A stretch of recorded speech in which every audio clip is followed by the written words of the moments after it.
All right. What is up, traders? What's up, tycoons?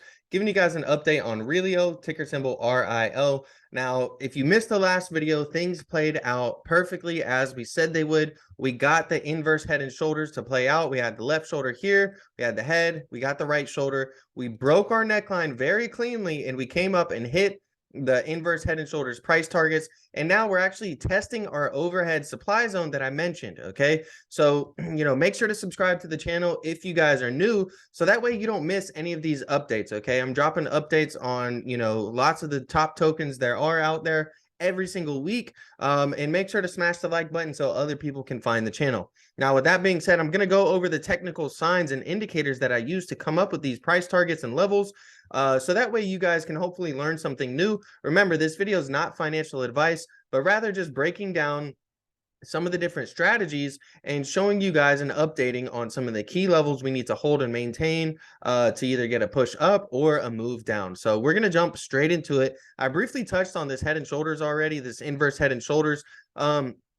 But what I wanted to mention that to start off with is right down here on the RSI. Okay. So I mentioned here how we had this, this bearish trend line here, and we wanted to see a breakout, retest, and a push up higher, right? That's exactly what we got, guys. So textbook, what we were looking here for on the RSI, rather than getting a look above and fail, right? So a look above and fail is significant because, essentially the bulls get a breakout and they're presented the opportunity to really push price higher and get a big move like we just recently got here.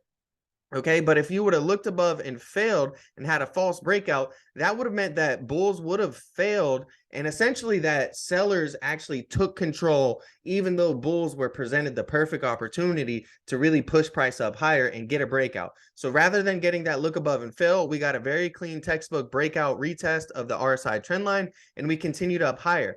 Now, the other thing I mentioned was the MACD as well, okay? And so we got the red line here to cross above the blue line. And I said, if you want to be bullish on this, that's what you're going to have to look for, right? That's when the red line crosses above, that's technically an entry signal. And when it crosses below, that's technically an exit signal, right? And so we saw it consolidating and chopping through here. And I said, you want to see a breakout or retest of this, and you want to see the MACD curl back above this blue line here.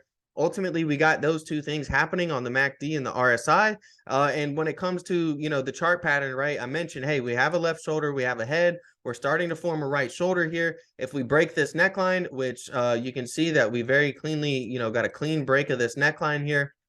All right, we were going to look for a move up to for our inverse head and shoulders. Now, you may be wondering what these three levels are right here. What these are is these are the three most common and well-respected Fibonacci retracement levels, right? Using the Fibonacci tool right over here. And those specifically are the 38.2, the 50%, and the 61.8% levels. Now, the reason you use these is because it's helpful in spotting trend continuation and trend reversals, right? So nothing moves in a straight line up or a straight line down.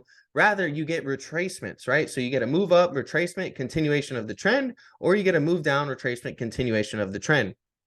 So here, what we were looking for is we had the very big impulsive move to the upside. We retraced right around exactly to the 61.8% retracement level. And then ultimately we got that trend continuation, and we've now put in a higher high on RIO. So, really, really good stuff. We're following the technicals here beautifully, whether it's the chart pattern, whether it's the MACD, whether it's the relative strength index, things were looking great. Now, as I mentioned, you can also use these levels to spot a reversal, right? So you don't always just get a move up, retracement, continuation. Sometimes you get a reversal, right? And so a reversal would be a move up, a retracement to your retracement levels, and then you start to consolidate and break through those levels. If you break through those levels, then that's how you can spot a downside reversal. So as we were consolidating here through these levels, through our major retracement levels, I said, hey, if we break below our 61.8% level at 0.0587, we're going to be bearish below here, and most likely we're going to come back down and retest some of our previous lows. But rather than doing that, we found the support,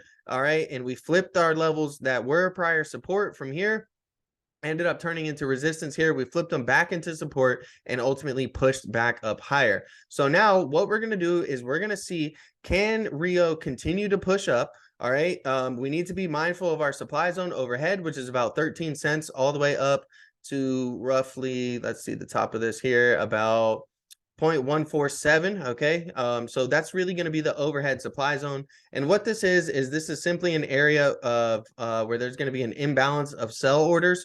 So, we need to be cautious here. It doesn't mean that we can't go higher or break through this level, but it's just an area where we know that there's going to be a lot of resistance, a lot of sell orders in this area, and we have a high likelihood of starting to consolidate or pull back within these areas until we fill all of the overhead supply and all of the overhead sell orders are filled. That's ultimately when we can break through and new demand will push us back up higher.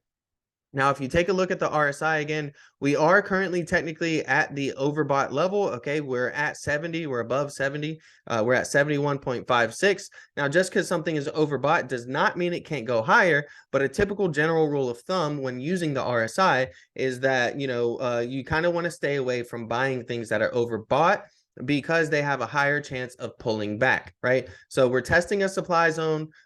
We are at overbought levels on the RSI. So I would not FOMO into this here currently, right? Yes, it can go higher, right? Over here, we take a look, the RSI is overbought, right? It's overbought. We get a small pullback and then we explode up higher. So that can definitely happen again, but the odds of that happening are less than the odds of us getting some type of a pullback in our overhead supply zone at overbought conditions. So that's going to be it for today's video. Just a quick update on Realio, ticker symbol RIO. After we got the very nice textbook breakout of the inverse head and shoulders, we got the break and retest on the RSI, we got the MACD crossover. So, things looked really, really good, really beautiful, very nice setup. Smash the like button, subscribe to the channel if you guys are new. I do viewer requests every week, so if you want to see your crypto, your token in the next video broken down just like this one, all you got to do is comment down below and I'll get to it as soon as I can.